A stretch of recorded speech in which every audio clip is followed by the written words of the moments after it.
Viscous the boogeyman, or that big green man. Here's the ultimate guide to Viscous and Deadlock. And of course, if you're new here or find yourself coming back on a regular, do me that favor of hitting that like and subscribe button, as it greatly helps me out. But anyways, let's get started. Oh, one more thing. I recently got partnered with Matrix keyboards. They're super durable, lightweight keyboards, and they feel amazing. Go to matrix.com and use my discount code DuckFilms for 10% off, or check out the link in the description. But back to the video. So let's talk about what type of style you're playing when you're playing Viscous. Typically, the style or the gameplay surrounding Viscous is that of a ton of early game damage, just abusing people in the early stages of laning. Then around your mid to late game, playing it more as a support, but this is just from my perspective. But in the early stages of laning, Viscous has an insane kit when it comes to poking and harassing enemy laners. With his first ability, the slime ball, or whatever you want to call it, you throw it out, it does a AoE damage, and if enemies are still standing on top of it, it slows. This is great for poking down enemies, hitting minions, or using it to pair in a duo lane. Another great thing with Viscous when it comes to the laning phase is that when he uses the second form of the cube, he has a ton of survivability as it gives him HP, it cleanses from all debuffs, and protects you from incoming damage. A really insane ability when you think about it, especially in the early game. This allows you to stay in lane longer, hopefully farm a ton more up than that of your enemy laners. It can try to help you to snowball. You can also cast it on your friendly teammates to save them, but let's be honest, you're selfish. Then his third ability is the punch, or the knockout, knockup, whatever you want to call it. Again, it's great for harassing the enemy laners, moving them out of position, and just generally doing a ton of damage. I guess you could classify Viscous as a support bruiser in a way. Now, I haven't put in a ton of time into Viscous, but I'll say I got a general understanding of everything in his kit. So the next thing I want to talk about, well, is his kit, so his abilities.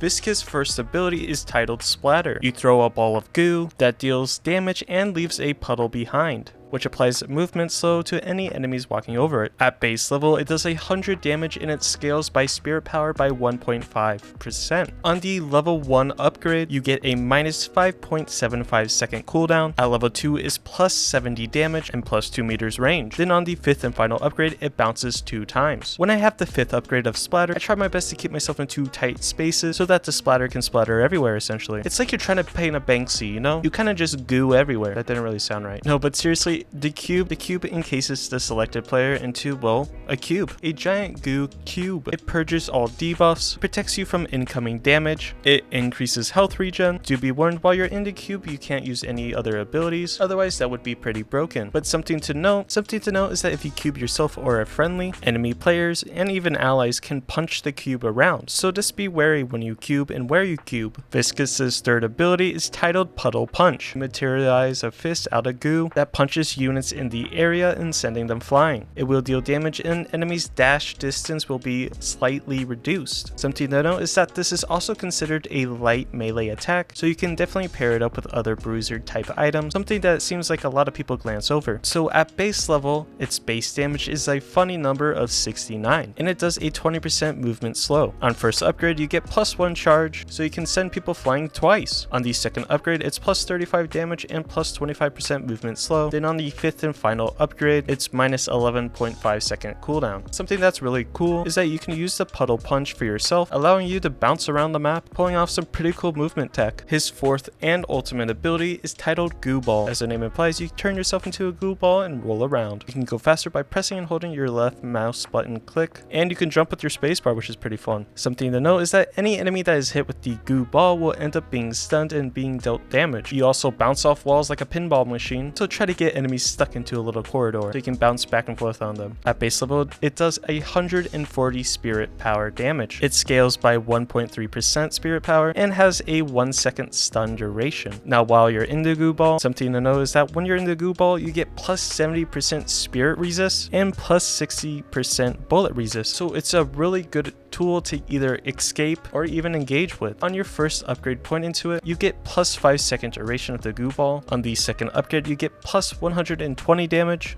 And on the 5th and final upgrade, you can actually use your abilities inside the goo ball. So there's a whole bunch of endless possibilities and combos you can do with the goo ball and your abilities. Now, what is the preferred build for Viscous? The build we're using is Flubber, the sequel made by this person, so all props to him. But let me explain to you how this build works. So high velocity, you get high velocity so it's easier to claim souls that you shoot. Enduring Spirit is great for the laning phase, and it helps you when you get that spirit lifesteal, bonus HP, and spirit power. Now melee's lifesteal, again, you're going to be meleeing a lot, and something to note, Puddle Punch also is considered a light melee attack, so this is something to keep in mind, especially when you're doing like a melee bruiser build. Extra stamina is always like a must on every single character. Same with sprint boots. Spirit Strike again, when you perform a light or heavy melee attack against a hero, you deal extra spirit damage. Well here, Puddle Punch again is considered a light melee attack, so Spirit Strike is a great buy. Pairing it with the Mystic Burst, so your splatter does spirit damage, this does physical, this does spirit as well, the goo ball, so it's really great just to have. Extra spirit, more spirit power, health regen, and bonus health. And extra charge, you get extra charge because it gives you a bonus ability charge, and that bonus ability charge is going to go straight into your Puddle Punch, so you get 3 of them. Then from there you're going to go to improved cooldown. It's just better so you can spam your abilities more. Mystic Burst, you get the Spirit Shield and you get the weapon damage, and then abilities deal bonus spirit damage if they deal 125 damage or more in a single hit. Well, this is great for your splatter. You buy this, play Special Strike, you buy extra spirit. You can see it's at 150 because of the scaling. Improved spirit, again, just extra spirit power, health regen, sprint speed, and bonus HP. Life Strike. Now this is where Life Strike and the Puddle Punch comes in clutch. So your melee attack applies a movement slow and heals you. So your melee attack is also considered your Puddle Punch. So that's great for helping. So mid game optional. Mystic Shot is hit or miss sometimes for me. I typically stay away from Mystic Shot, and I just go for these 4. The Soul Shredder, Slowing, Point Blank, and Pristine. You could change it up however you want. Now mid-game defenses, again, buy what you need.